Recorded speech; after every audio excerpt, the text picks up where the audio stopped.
Buenos días. Bienvenidos a la clase sincrónica correspondiente a la unidad 5 o módulo 5 de la Cátedra de Introducción al Derecho, correspondiente al estudio de los elementos del derecho.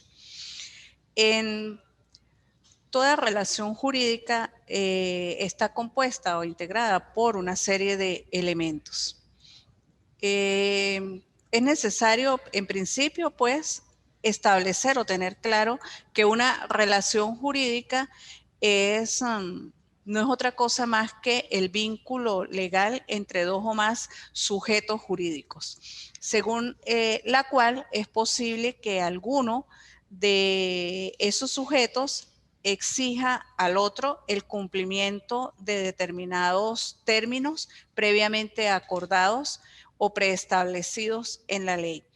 Esta vinculación surge a partir de una posición activa o de poder y una posición pasiva o de deber, ya que la ley consagra la existencia de deberes y derechos y también estas relaciones pueden ser recíprocas. Por ejemplo, cuando existe un contrato de compraventa en donde el comprador adquiere el derecho a que se le transmita la propiedad de un bien y el vendedor adquiere el derecho a que se le transmita la propiedad de un bien y a su vez el deber de pagar el precio de ese bien. Y el vendedor adquiere el deber de, y el vendedor adquiere el deber de transmitir la propiedad del bien al comprador.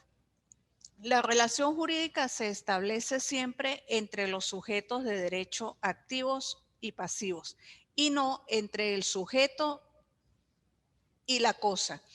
Es decir, entre los sujetos y las cosas existen relaciones de hecho, pero no existe vínculo jurídico.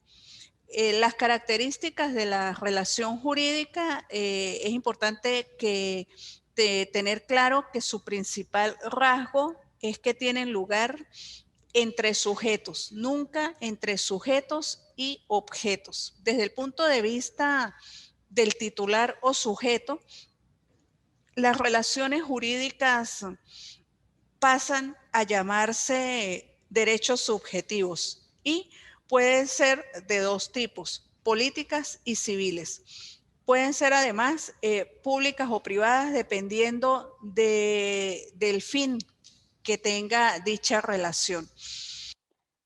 Entre las fuentes de la relación jurídica tenemos que toda relación jurídica se origina o tiene su fuente en un hecho jurídico o en varios hechos jurídicos.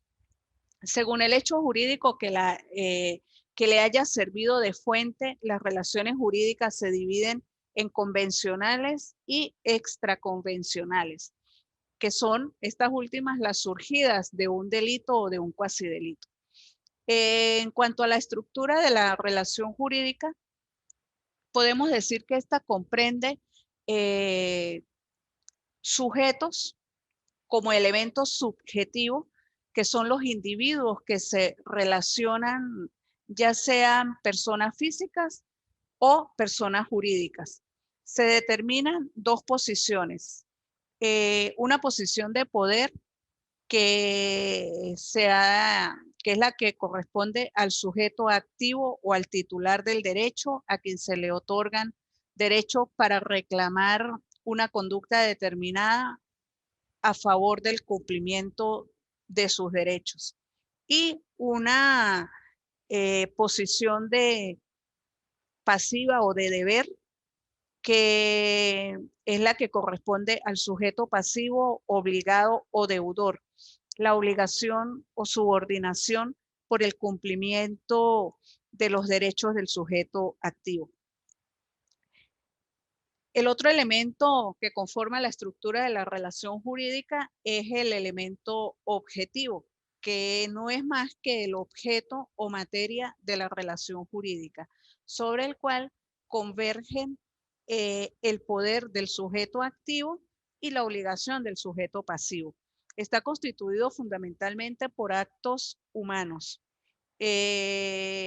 su contenido y el tercer elemento de la relación jurídica es el contenido, que no es más que el conjunto de derechos y deberes que se reparten entre el sujeto activo y el sujeto pasivo.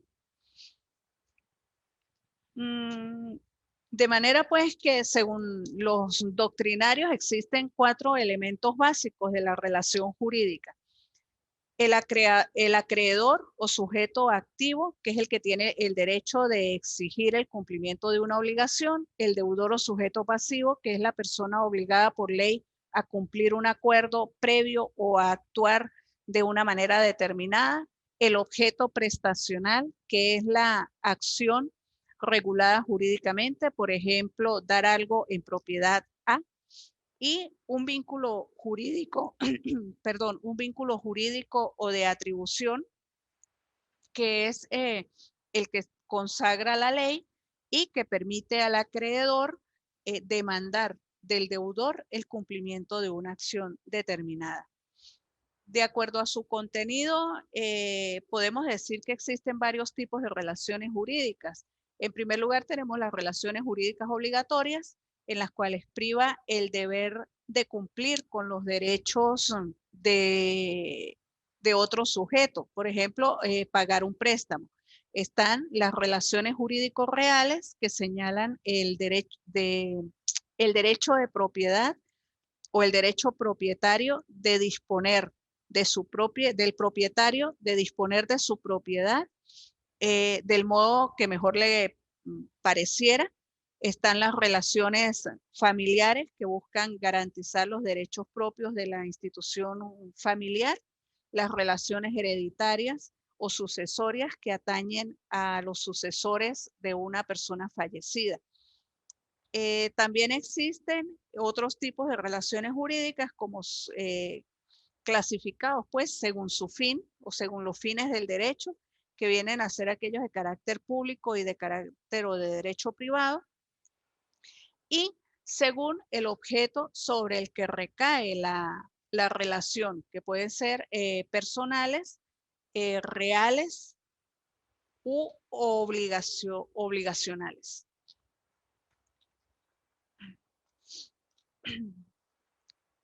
Vamos a estudiar cada uno pues de los elementos que componen una relación jurídica. En primer lugar, vamos a hablar del sujeto de derecho, que no es más que la aptitud de contraer obligaciones y adquirir derechos. Esta aptitud está íntimamente ligada con la personalidad, ya que por medio de la personalidad es que se reconocen derechos y obligaciones. Hoy en día, todo ser humano es sujeto de derechos y obligaciones, a diferencia de la época del derecho romano o de la época de las colonias, en que los seres, los denominados esclavos, carecían de derechos y eran tratados y considerados cosas, objetos y no sujetos de derecho. Los términos persona, sujeto de derecho y titular de derecho se consideran actualmente, en la actualidad, de manera general, como sinónimos. Sin embargo, en la práctica se emplean de la siguiente manera. Persona se refiere al ente sustantivo del orden jurídico considerado en sí mismo y aisladamente.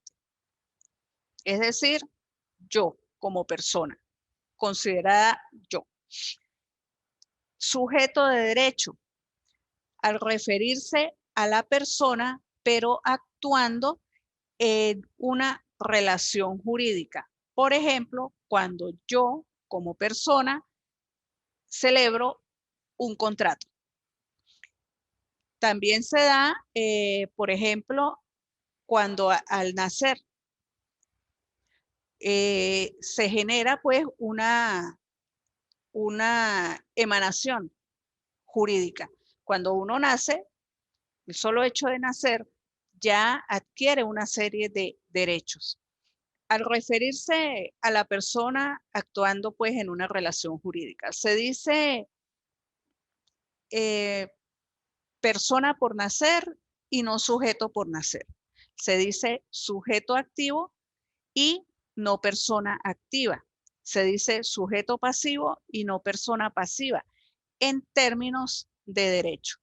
La relación jurídica solo puede establecerse entre dos personas y por eso corresponde distinguir el sujeto activo y el sujeto pasivo. El sujeto activo o pretensor o derechohabiente es el titular de la facultad jurídica y el sujeto pasivo u obligado es el titular del deber, al que le incumbe la obligación de cumplir o de respetar el derecho del sujeto activo. Además, de los seres humanos, es importante tener claro que también son sujetos de derecho y por tanto personas, los entes morales o personas denominadas jurídicas, que no tienen existencia física que podamos percibir por nuestros sentidos, pero que actúan, adquieren derechos y se obligan a través de quienes las representan, como ocurre con una sociedad comercial, con un hospital, un colegio privado o el propio Estado. Estas son las denominadas personas jurídicas. En cuanto a la clasificación de los sujetos del derecho, tenemos que se clasifica en personas físicas, personas jurídicas colectivas o morales y personas jurídicas de derecho privado.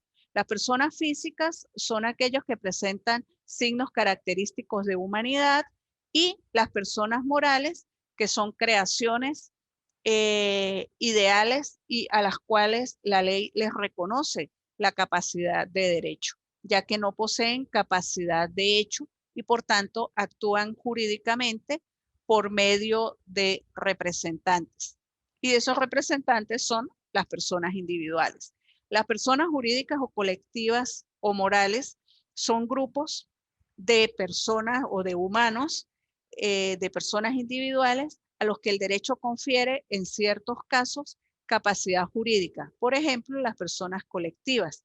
Y se clasifican a su vez en personas jurídicas de derecho público, que son aquellas cuya creación, organización y funcionamiento están regulados por el derecho público, por ejemplo, el Estado, los municipios, los institutos autónomos, y personas jurídicas de derecho privado, que son aquellas creadas por el derecho civil o por el derecho mercantil, bien sea con fines de lucro, que son las empresas o sociedades mercantiles, y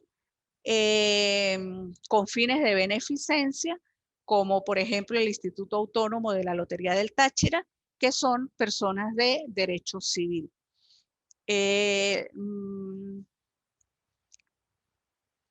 Son aquellas pues que persiguen un bienestar común, mientras que las de derecho privado son las que persiguen fines o intereses a nivel privado, el interés particular de cada uno de sus asociados. Ahora vamos a estudiar el objeto, perdón, entre los atributos de la persona, en tanto sujeto de derecho, tenemos que son, en principio, 4. El nombre en la persona física, que es el conjunto de palabras que la individualizan, que no son más que los nombres y nuestros nombres y apellidos. Y en la persona jurídica, la razón social, es decir, la denominación que tiene. Por ejemplo, supermercado Barata, que está conformado por un sustantivo que es supermercado y un apellido que es Barata. El otro atributo de la persona dentro del campo del derecho es el domicilio, que es la sede o asiento jurídico de dicha persona, donde tiene su negocio, donde tiene sus intereses, donde tiene sus afectos. Puede ser un domicilio interno o un domicilio internacional. El domicilio interno comprende el municipio, la ciudad y el estado en el que se desenvuelve, y a nivel internacional, pues el país o el estado entendido pues como sujeto de la comunidad internacional. El otro atributo es nuestro estado civil, que se refiere solo a las personas físicas, y es la situación jurídica del individuo de un individuo determinado en relación con una serie de factores reconocidos por el derecho, que le dan lugar específico o el lugar específico que ocupa dentro de la sociedad. Sobre todo tiene que ver con la institución del matrimonio y de la familia. Entonces de allí que viene que existen como estado civil soltero si no se ha contraído matrimonio, casado cuando se ha contraído matrimonio, viudo cuando pues ha fallecido el cónyuge, divorciado cuando ha existido por medio de la separación un procedimiento de divorcio, concubinato todavía no se considera pues dentro de las clasificaciones que existen del estado civil a nivel de documentación, pero a nivel de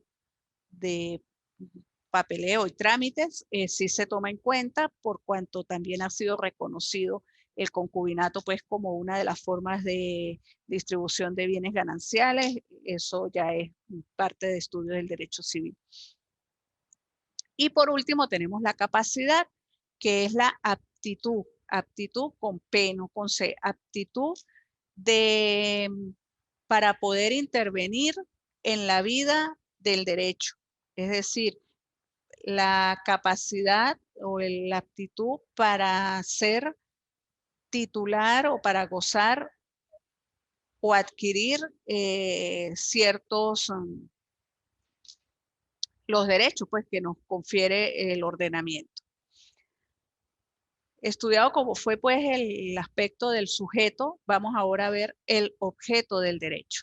El objeto del derecho no es otra cosa más que la facultad del ser humano para hacer legítimamente lo que conduce a los fines de su vida, o la facultad de hacer o exigir todo aquello que la ley o la autoridad establece en nuestro favor, o que el dueño de una cosa nos permite en ella. También se entiende por objeto las cosas, los bienes corpóreos o incorpóreos sobre los cuales versa o en las cuales incide una relación jurídica. Se ha convenido también en llamar objeto de derecho lo que cae bajo el poder del hombre y contenido de los mismos, lo que podemos obtener a causa del derecho. Se debe considerar solamente en este aspecto las cosas o porciones del mundo exterior, los bienes jurídicos y las acciones u omisiones del hombre, la propiedad.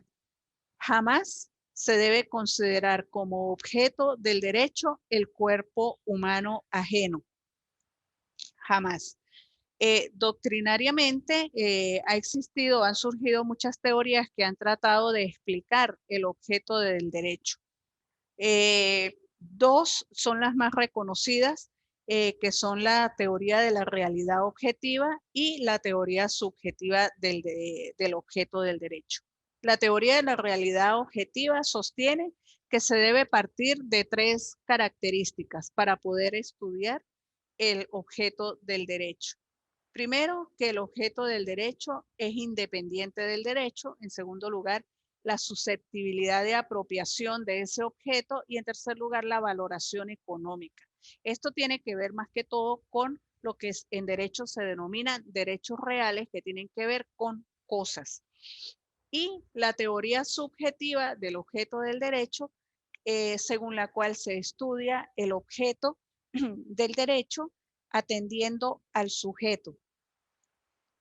Esto solo serviría para los derechos personales y no patrimoniales. Estas teorías no deberían ser, pues, o no deberíamos enfrascarnos en analizar o tomar en cuenta, en consideración estas teorías. Lo recomendable y lo que se acostumbra es a adoptar o apegarse a la realidad e indagar sobre las entidades que faciliten su estudio.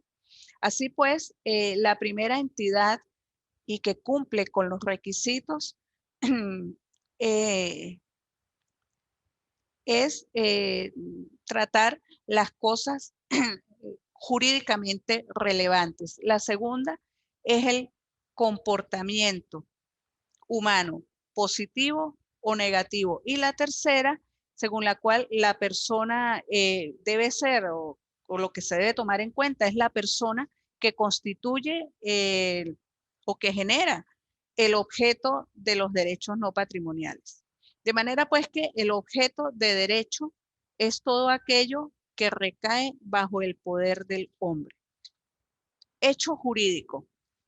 Debemos tener claro, antes de entrar a estudiar el hecho jurídico, la diferencia que existe entre objeto de derecho y cosas.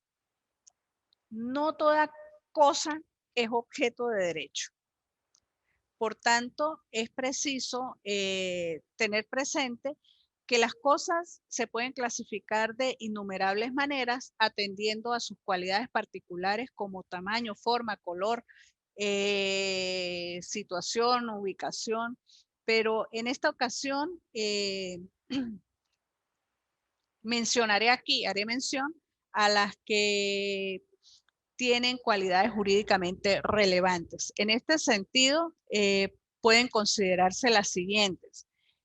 Cosas atendiendo a la percepción sensorial, que son corporales o materiales, que son aquellas que se pueden percibir a través de los sentidos y por medios idóneos para tal fin. Y las incorporales, que son las que se perciben a través del instinto o del intelecto, con los ojos de la mente, como diría Florencia Márquez. Esta categoría de bienes ha contribuido o ha permitido entender la noción de la propiedad intelectual, la cual se encuentra contenida en el artículo 546 del Código Civil venezolano, en el que se establece que el producto o valor del trabajo o industria lícitos, así como las producciones del ingenio y el talento de cualquier persona son propiedad suya.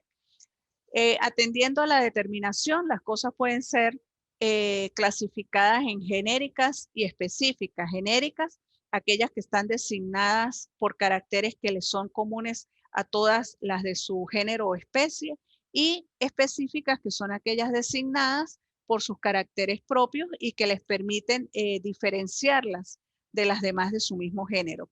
Atendiendo al funcionamiento, las cosas son divisibles e indivisibles, de acuerdo a que se puedan o no fraccionar, y si se pueden fraccionar siempre y cuando no pierdan su esencia. Atendiendo a la posibilidad de sustitución, pueden ser fungibles, infungibles. Fungibles son aquellas que por no estar individualmente designadas en una relación jurídica pueden, por su naturaleza o por un acuerdo entre las partes, ser sustituidas por otras, e infungibles son aquellas que si están individualmente designadas en una relación jurídica, impidiendo ser reemplazadas por otras. Atendiendo a la posibilidad de uso repetido o consumo, pues las cosas se clasifican en consumibles o de uso simple e inconsumibles o de uso repetido. Las consumibles pues son aquellas entidades cuyo primer uso las destruye de forma inmediata o las pone fuera del poder de disposición del sujeto. Y las inconsumibles o de uso repetido son aquellas entidades cuyo primer uso no las destruye de forma inmediata ni las pone fuera del poder o disposición del sujeto. Atendiendo a la existencia en el tiempo, pueden ser presentes o futuras. Presentes las que tienen existencia actual en la naturaleza al momento en que se genera o establece la relación jurídica, y las futuras que no existen en la naturaleza en el momento en que se hace referencia a ella, pero que se prevé que pueden llegar a existir. Atendiendo a la importancia de una cosa respecto de otra, se clasifican en principales y accesorias. Las principales son entes a los cuales se les une otro para su uso, perfección o complemento, y las accesorias son las que se unen a la cosa principal para complementar o cumplir su función. Atendiendo a la publicidad formal o registro, están las registrables y las no registrables. Las registrables son aquellas cuyo negocio jurídico requiere del registro para que produzca efectos frente a todos. Y las no registrables son las cosas que por su naturaleza no ameritan de publicidad registral para producir efectos jurídicos frente a todos. Atendiendo a la interrelación de los elementos, existen singulares, simples y compuestas. Singulares pues son aquellas que se constituyen o que constituyen una unidad natural o artificial en la que sus elementos están unidos o compenetrados entre sí, a veces identificados y separables. Simples son aquellas cuyos elementos están de tal manera fusionados entre sí que resulta imposible poderlas identificar o separar. Y compuestas son aquellas entidades cuyos elementos están fusionados o unidos entre sí, pero que sí pueden separarse. Existe pues otra gran variedad de clasificaciones de las cosas que se encuentran desarrolladas con detenimiento en el material que acompaña a esta exposición. Ahora vamos a estudiar pues el hecho jurídico. El hecho jurídico en sentido amplio no es más que acontecimientos que tienen trascendencia en el ámbito del derecho. Se modifican ciertos estados jurídicos iniciales desde el punto de vista legal. Desde el punto de vista legal. Una norma jurídica parte siempre de un presupuesto de hecho para posteriormente regular las consecuencias que ese supuesto de hecho tiene en el área del derecho. El presupuesto de hecho de la norma es un juicio, es un hecho jurídico, perdón. El presupuesto de hecho en la norma es un hecho jurídico. Es importante distinguir entre actos jurídicos y hechos jurídicos en sentido estricto. Un hecho jurídico en sentido estricto no tiene por qué ser voluntario ni controlable por la persona, mientras que un acto jurídico, en un acto jurídico la voluntad de la persona sí es esencial. Todos los actos jurídicos son hechos jurídicos, pero no todos los hechos jurídicos son actos jurídicos. Los actos jurídicos son acciones con consecuencias jurídicas. Son naturales, se generan espontáneamente y no por la voluntad humana. Dentro de los ejemplos de los hechos jurídicos podemos hablar de la muerte, de la promulgación de una ley o del nacimiento o una declaración de guerra o una catástrofe natural o una catástrofe humana como un genocidio o un golpe de Estado. Los hechos jurídicos que son actos jurídicos pueden ser, por ejemplo, la firma de un contrato, el otorgamiento del consentimiento matrimonial, otorgar un testamento, entre otros. Las clases de hechos jurídicos podemos decir que pueden clasificarse atendiendo a diversos criterios, por su complejidad, por su contenido y por el agente que los produce. Por su complejidad, los hechos jurídicos pueden ser simples, son aquellos que constan de un solo suceso o acontecimiento, y los complejos son aquellos que requieren la confluencia de dos o más fenómenos. Por su contenido, los hechos jurídicos positivos y los negativos, dependiendo de si consisten en una acción o en una omisión.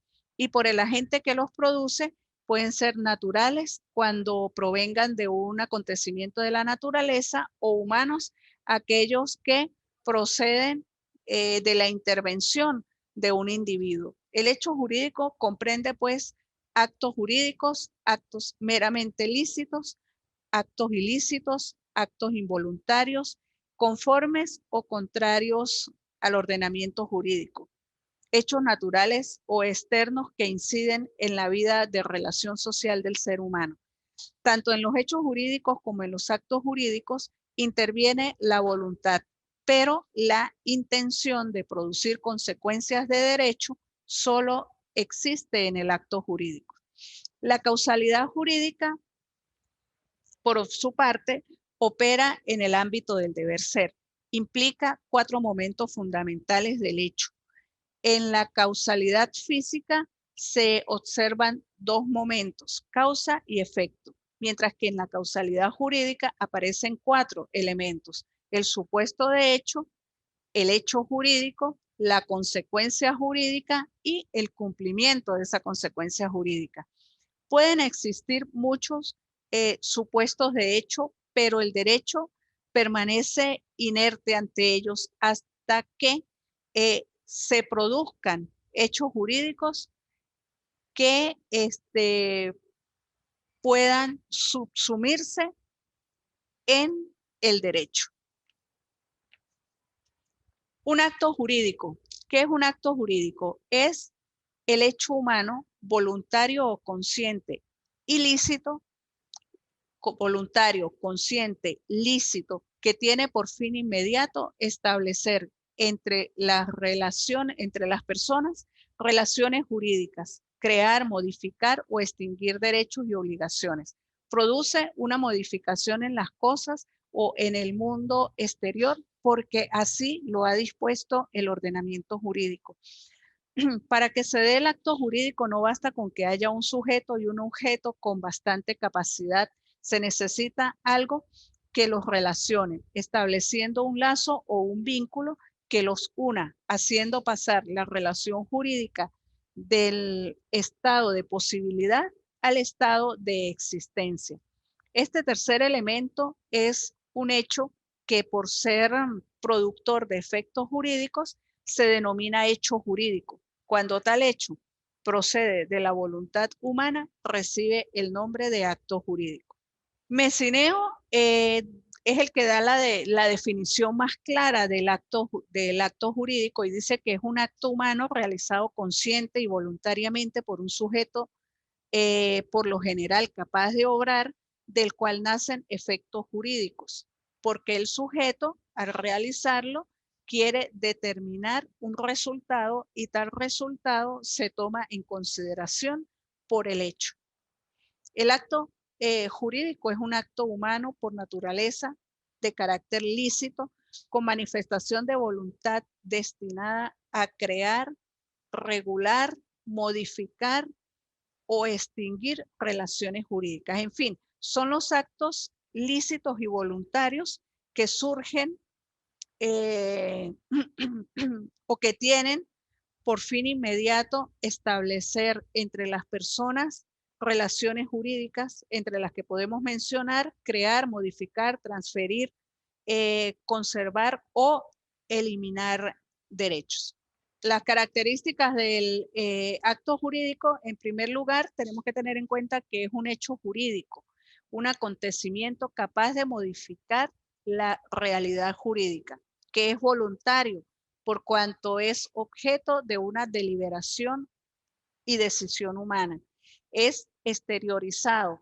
No se concibe un acto jurídico que provenga de la vida espiritual o interior del ser humano, a no ser que tenga resonancia jurídica por su relación con otros hechos exteriores, y es capaz de producir efectos físicos y efectos jurídicos, sobre todo efectos jurídicos, lo que no quiere decir que, que sean justos tales efectos. Entre los ejemplos de actos jurídicos podemos mencionar el de carácter unilateral, porque solo actúa un solo sujeto, el testamento, el registro de nacimiento, el reconocimiento de un hijo, el registro de una defunción o el registro de una patente. Y de carácter bilateral, el matrimonio civil, un contrato de trabajo, un contrato de compra-venta, una fianza o una cesión de derechos. Dentro de los aspectos a estudiar en este tema está pues el negocio jurídico, que es la declaración o acuerdo de voluntades mediante el cual el individuo o los individuos se proponen conseguir un resultado jurídico de carácter autorregulador de los propios intereses que el ordenamiento jurídico reconoce y protege, ya sea por el solo hecho de la voluntad o voluntades declaradas, ya sea además por la concurrencia de otros requisitos. El negocio jurídico ha querido ser explicado, han querido explicarlo diferentes teorías. Entre la tradicional sugiere que se encuentra conformado por tres elementos, por tres tipos de elementos, como son los elementos esenciales, que son aquellos en los cuales, sin los cuales el negocio no puede darse. Así operarían como auténticos requisitos del acto.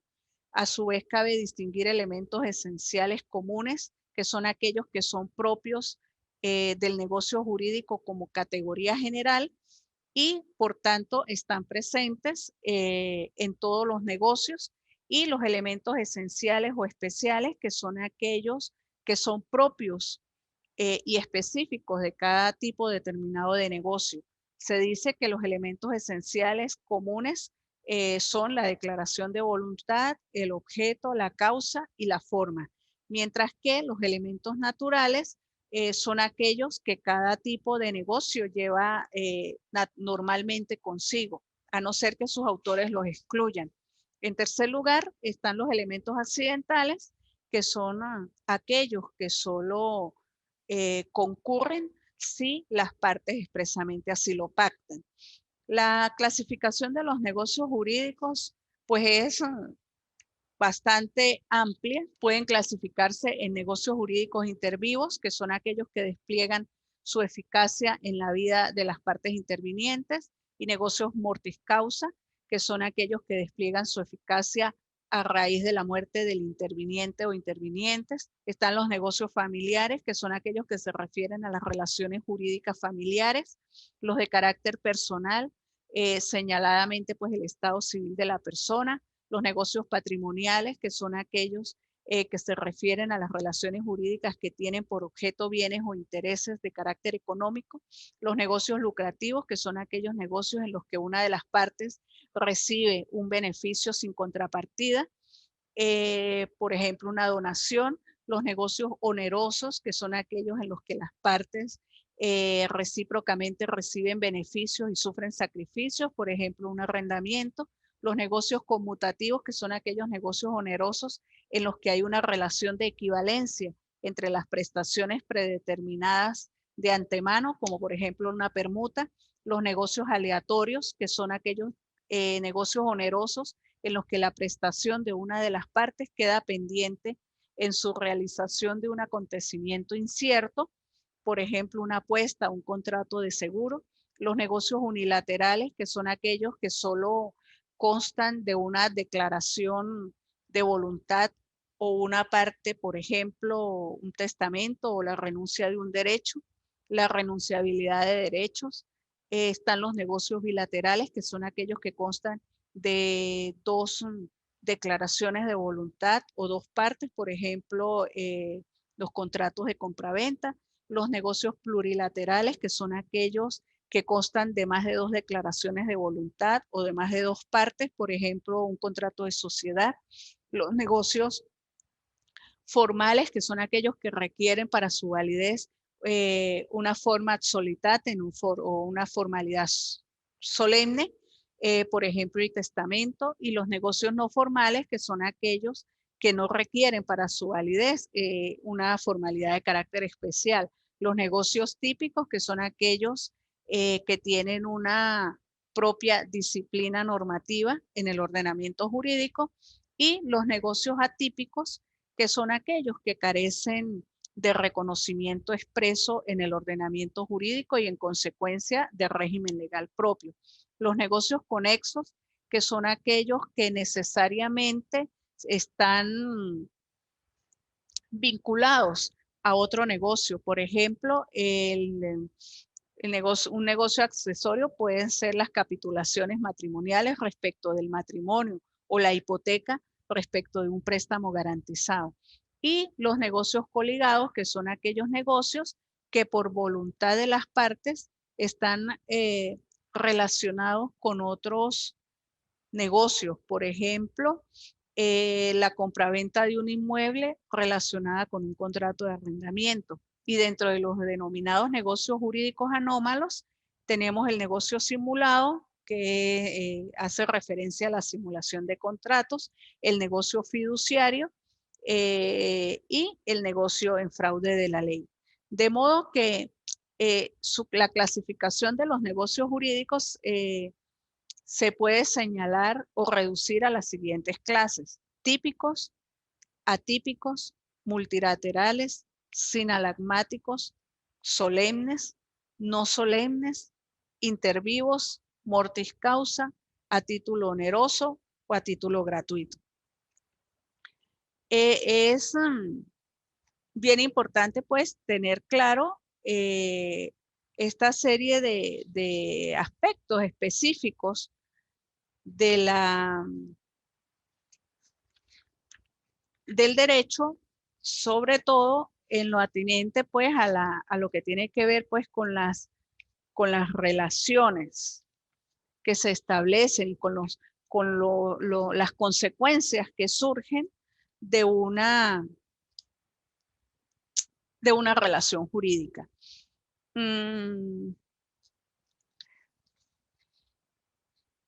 Queda pues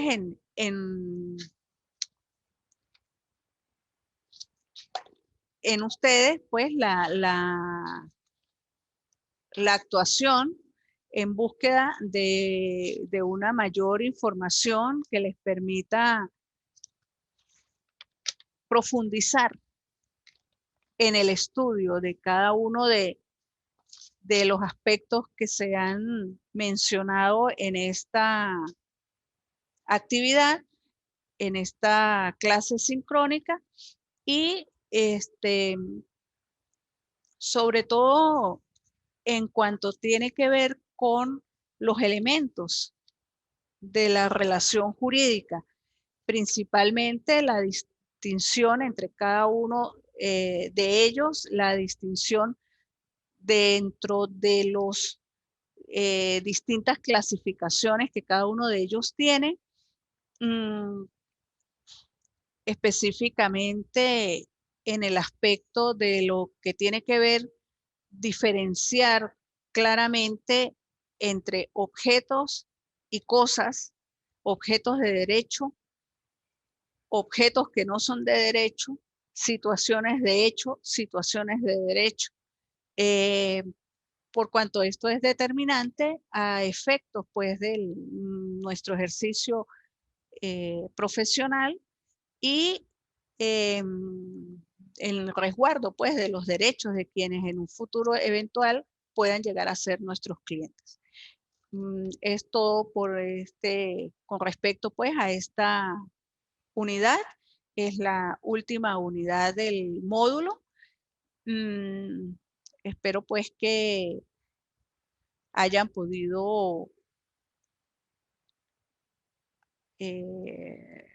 adquirir una amplitud pues de conocimiento que les permita tener una más amplia visión de lo que es la carrera y de las materias que van a ver a futuro en su estudio. Muchas gracias por su atención y que pasen un feliz